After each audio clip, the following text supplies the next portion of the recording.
पंचायत से महिला पंचायत, महिलाओं की पंचायत, क्या है ये कंसेप्ट, क्यों इसकी जरूरत पड़ी है? शिक्षा का जो सबसे ज्यादा जो महत्व समझती है वो महिला है जी। और जो सपने जो सबसे ज्यादा अपने बच्चे के लिए शिक्षा के लिए देखती है वो महिला है। इसलिए हम लोगों ने महिला पंचायत करी। ये सब चीजें जो है लोगों से जुड़ करके सोशली तौर पर भी की जा सकती थी, एक समाज सेवी के तौर पर भी की जा सकती थी। इन चीजों को करने के लिए राजनीति में हिस्सा लेना क्यों जरूरी था? कहीं आपके ऊपर भी तो वही राज की जो मलाई आपको भी तो निभर नहीं आ रही है। राजनीति ही वो प्लेटफॉर्म है जिसपे आप बड़े लेवल पे समाज सेवा कर सकते हो। हल्के के अंदर दावेदारी की बात करें, हल्के के अंदर राजनीति की बात करें, तो फिर वहां पर सड़कें भी चाहिए होती है, वहां पे सीवरेज सिस्टम भी चाहिए होता है, वहां पे हेल्थ हॉस्पिटल्स भी चाहिए होते हैं। तमाम छोटे छोटे काम जो है हल्के के अंदर करवाने होते हैं। क्या सिर्फ एजुकेशन के बाहर बाहर घूम करके आप हल्के का विकास करवा पाएंगे क्या? अगर आपके गांव के अंदर आपको अपराध रोकना है, अगर आपको बेरोजगारी दर कम करनी है, अगर आपको सारी चीजें करनी है, तो आपको शिक्षा जरूरी है। सर्वेस के अलावा जो पहला जिक्र आता है वो जातिगत समीकरणों का आता है, तो उस जातिगत समीकरण में कैसे पार बैठाएंगे अपने आप को? वहां का खड़ा मानते हैं। आम आदमी पार्टी मुद्दों की राजनीति करती है, जात पात की राजनीति में पढ़ के हम अपनी छोटी राजनीति नहीं करना चाहते। आज के दिन कहते हैं कि भाई राजनीति करनी है तो सिर्फ पैसे वाला कर सकते हैं, गरीब आदमी के बस की बात नहीं है। कितने करोड़ जेब में लेके चल रहे हैं ये जो बड़े बड़े लोग हैं, जो बड़े बड़े होर्डिंग, पैसे, बैनर, पता नहीं क्या क्या करते रहते हैं, ठीक है, ये सारे पैसे का तंत्र है। लेकिन हम लोग पैसे की राजनीति करना ही नहीं चाहते। हम लोग राजनीति करना चाहते हैं जन की, और जन ही है जो राजनीति के अंदर भागीदारी निभाता है, और जन ही है जो राजनीति के अंदर घुस के व्यवस्था का परिवर्तन करता है। जिस जनता की बात कर रहे हैं, माता पिता दादी जिसकी भी आप बात कर रहे हैं, वो हिसार रैली के अंदर जो है खूब नजर आई, जो नलवा हल्के की रैली की गई। हिसार लोकसभा के अंदर सबसे कामयाब रैलियों में वो गिनी जाती है। लेकिन क्या हाईकमान, जो आम आदमी पार्टी के हाईकमान है, उसकी नजरें उस पर रुकी? क्या आपको कोई साफ तौर पर इशारा किया गया? क्योंकि चुनाव का सिर्फ 1 महीना बाकी। आम आदमी पार्टी आम आदमी को ही मौका देगी, और ये अगर हमें राजनीतिक परिवर्तन नहीं करना, अगर व्यवस्था परिवर्तन करना है, तो आपको एक सोच के साथ जाना पड़ेगा। और वो सोच जो है वो 12 साल से जो हम लोग बच्चों को पढ़ा के जो हम लोग लेके आए हैं, उन माओ को खड़ा कर रहे हैं, वो सोच व्यवस्था परिवर्तन करेगी। वो खास आदमी नहीं कर सकता, वो हेलीकॉप्टर लैंडिंग का आदमी नहीं कर सकता, वो एक आम आदमी ही वो करके दिखाएगा, जैसे दिल्ली के अंदर अरविंद केजरीवाल ने करके। नमस्कार, मैं अंकिता सिंह और आप देख रहे हैं सिटी बिग न्यूज। भाई राजनीति जिसे कहा जाता है कि ये जनता की सेवा के लिए की जाती है, ये जन सेवा नीति होनी चाहिए, लेकिन ये सिर्फ राज की नीति बनकर के रह गई है। ऐसे में हरियाणा के अंदर कम से कम ऐसे लोगों की जरूरत हमें जरूर है जो राजनीति से ज्यादा सेवा नीति में विश्वास रखते हो और उसे ऐसा करके दिखाते हो। और अगर ऐसे लोगों की तरफ नजर दौड़ाई जाए तो मेरे सामने जो सबसे पहला चेहरा नजर आते हैं, नलवा हल्के से उमेश रतन शर्मा जी। और दरअसल फिलहाल आम आदमी पार्टी में जो है एक मजबूत कार्यकर्ता के तौर पर काम कर रहे हैं। आज अगर बताऊं तो हल्के के अंदर जितनी रैलियां की गई हैं, लोकसभा के अंदर जितनी रैलियां की गई हैं, सबसे मजबूत रैली कहिए, सबसे बड़ी रैली कहिए, या सबसे सक्सेसफुल रैली कहिए, इनकी तरफ से करवाई गई है। और नलवा हल्के के अंदर टिकट के सबसे बड़े दावेदार हैं, इनसे बातचीत कर लेते हैं। सर, स्वागत है सिटी बिग न्यूज पर आपका। नमस्कार अंकिता जी, और आपके सभी दर्शकों को मेरा राम राम जी। पहला ही सवाल, मैं आपका लगातार काम देखती रही हूँ, एक कंसेप्ट आप लेकर के आए हैं, महिला पंचायत। अक्सर हरियाणा के अंदर आपने पंचायतों का जिक्र सुना होगा, या ये जिक्र सुनते हुए आप बड़े हुए होंगे, लेकिन आपने इस पूरे कंसेप्ट को ही चेंज कर दिया है। पंचायत से महिला पंचायत, महिलाओं की पंचायत, क्या है ये कंसेप्ट, क्यों इसकी जरूरत पड़ी है? देखो, आपने एक सवाल पूछा कि महिला पंचायत ही क्यों। क्योंकि जिस तरह से मैंने 12 साल जो काम किया, तो 12 साल में मैंने एक चीज देखी कि अगर बच्चे को पढ़ाने में जो सबसे बड़ा योगदान है वो उसकी माँ का है। मैंने 12 साल में बच्चों को देखा कि उनकी माँ घरों में झाड़ू पोछा करने जाती है, लेकिन अपने बच्चे को टाइम पे छोड़ के आना, उसको अच्छी तरह से खाना देना, उसका होमवर्क कराना।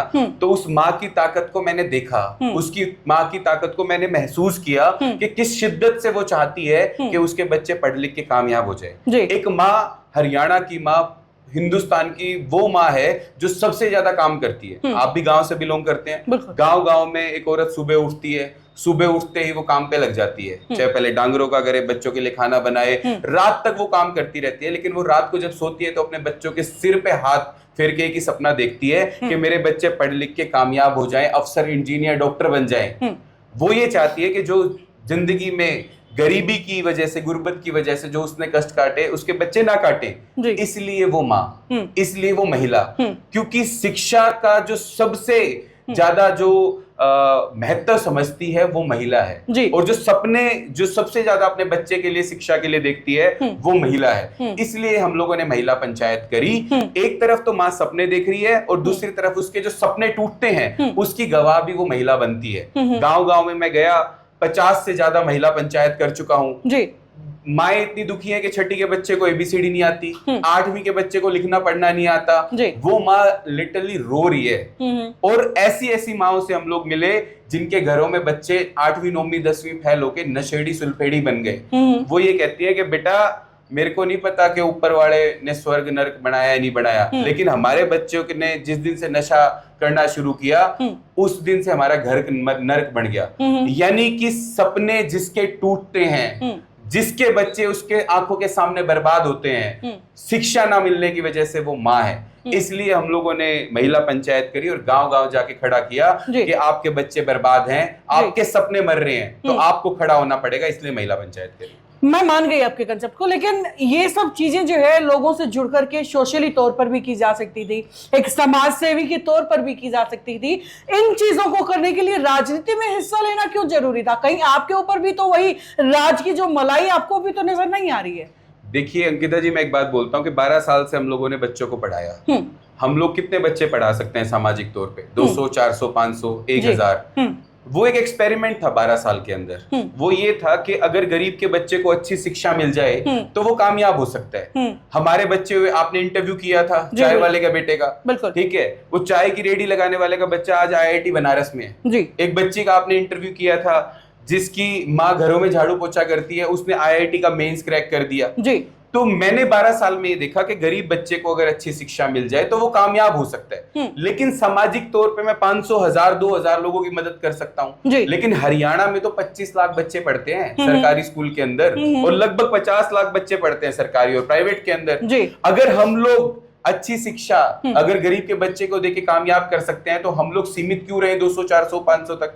हम लोग लाखों बच्चों के लिए क्यों ना जाए? देखो, राजनीति ही वो प्लेटफॉर्म है जिसपे आप बड़े लेवल पे समाज सेवा कर सकते हो। राजनीति से जुड़ के जो हम लोग थोड़े बच्चों की 1000, 2000 बच्चों की जिंदगी बदली, हम लोग लाखों बच्चों की जिंदगी बदल सकते हैं। और राजनीति इसलिए क्योंकि 18,000 करोड़ रुपए का शिक्षा बजट है, जिसको एक 12वीं फेल जो भारतीय जनता पार्टी ने जिसको शिक्षा मंत्री बनाया कंवरपाल गुर्जर को, उनको सौंप रखा है। आपसे पहला सवाल पूछता हूं कि आप अपने घर में अपने नेफ्यू को, अपने बच्चों को एक 12वीं फेल कोई प्रिंसिपल हो उसके पास भेज सकते हो? भेज सकते हो? नहीं भेज सकते।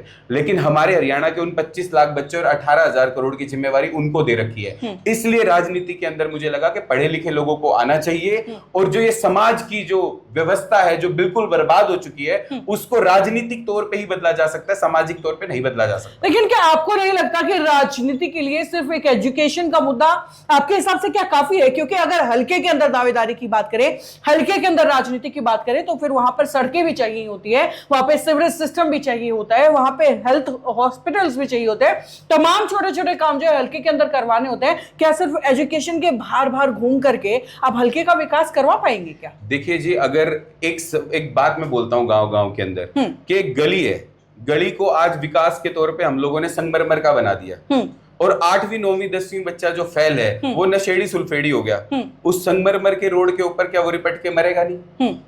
अगर कच्ची सड़क है तो वो बच जाएगा, लेकिन अगर आपने वो सड़क संगमरमर की बना दी तो वो मरेगा।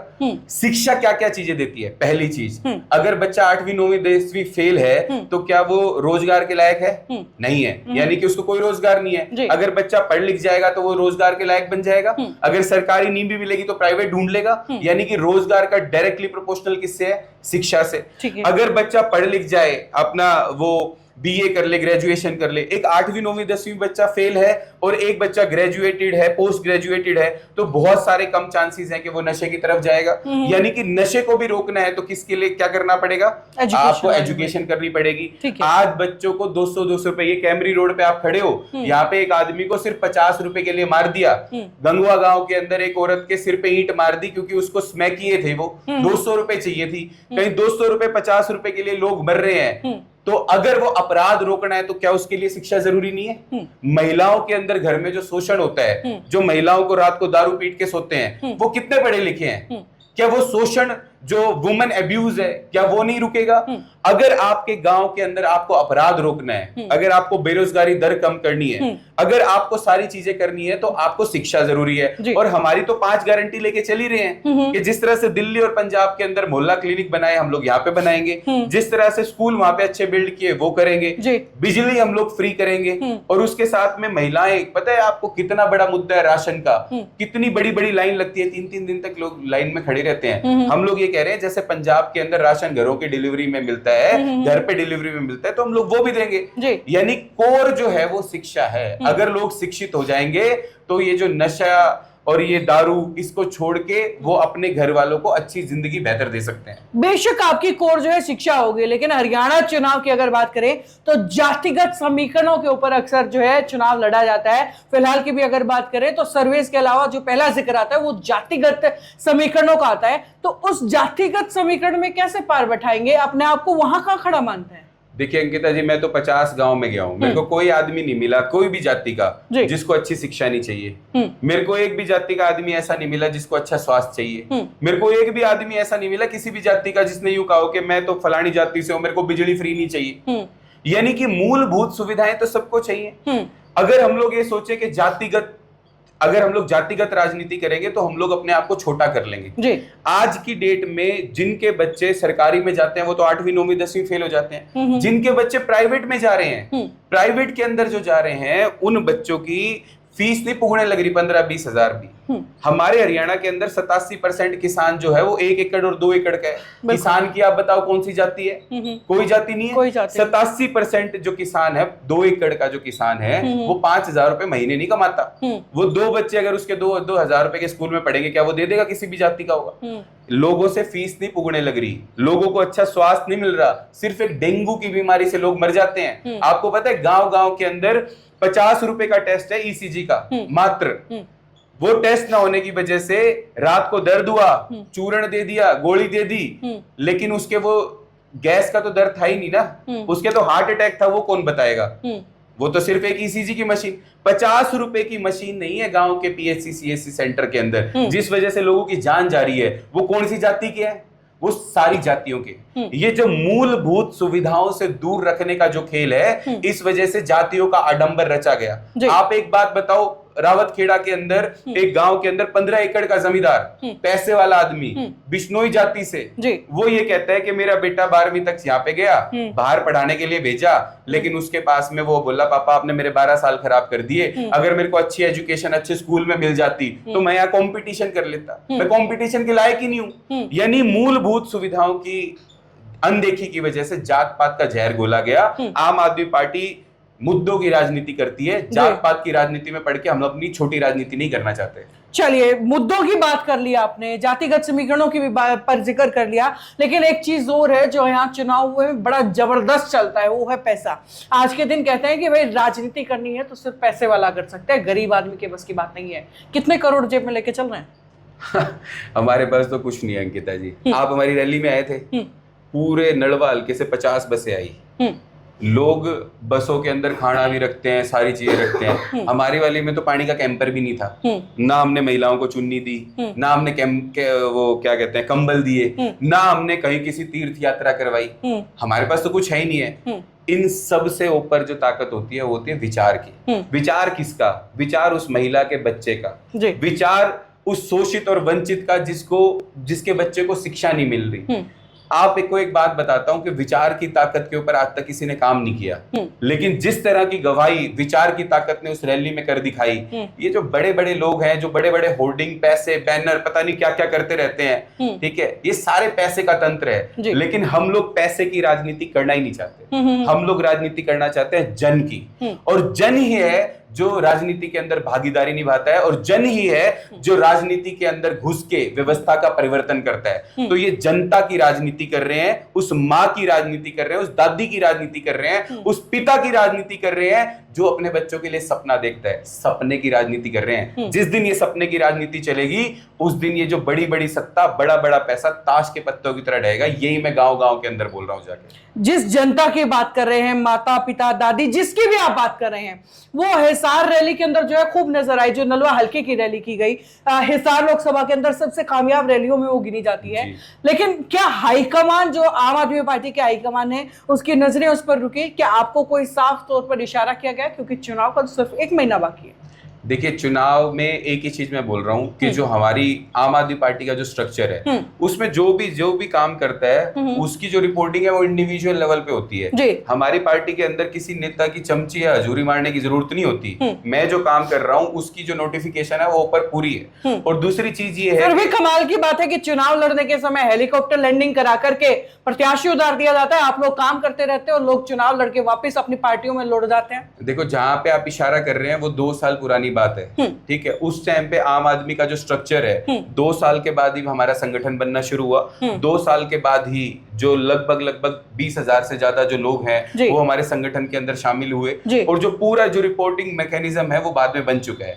क्या होता है कि जब स्टार्टिंग में कई बार पार्टी से गलतियां हो जाती है, लेकिन आज मैं आपको विश्वास दिला रहा हूं, जो भी ग्राउंड पे मेहनत कर रहे हैं, जो भी अपनी पूरी ताकत से शिद्दत से लगा हुआ है, आम आदमी पार्टी आम आदमी को ही मौका देगी। और ये अगर हमें राजनीतिक परिवर्तन नहीं करना, अगर व्यवस्था परिवर्तन करना है तो आपको एक सोच के साथ जाना पड़ेगा। और वो सोच जो है वो 12 साल से जो हम लोग बच्चों को पढ़ा के जो हम लोग लेके आए हैं, उन माओ को खड़ा कर रहे हैं, वो सोच व्यवस्था परिवर्तन करेगी। वो खास आदमी नहीं कर सकता, वो हेलीकॉप्टर लैंडिंग का आदमी नहीं कर सकता, वो एक आम आदमी ही वो करके दिखाएगा, जैसे दिल्ली के अंदर अरविंद केजरीवाल ने करके दिखाया। चलिए, बहुत बहुत शुक्रिया आपका हमारे साथ जुड़ने के लिए। धन्यवाद जी। तो भाई, ये है मेरे साथ उमेश शर्मा, जो सत्ता परिवर्तन नहीं बल्कि व्यवस्था परिवर्तन करने की हुंकार भर रहे हैं। अब ये तो आने वाला वक्त ही बताएगा कि आम आदमी पार्टी इन पर कितना विश्वास जताती है, या आने वाले हालात इन्हें कहां मजबूत या कहां कमजोर करते हैं। लगातार अपडेट्स जो है सिटी वीक न्यूज पर हम आपको दिखाते रहेंगे। जुड़े रहिएगा हमारे साथ। और आज के इस इंटरव्यू को लेकर के आपकी राय क्या है, नीचे कमेंट बॉक्स में लिख करके जरूर बताइएगा। नमस्कार, एक बार फिर से आपका बहुत बहुत धन्यवाद। बहुत बहुत धन्यवाद।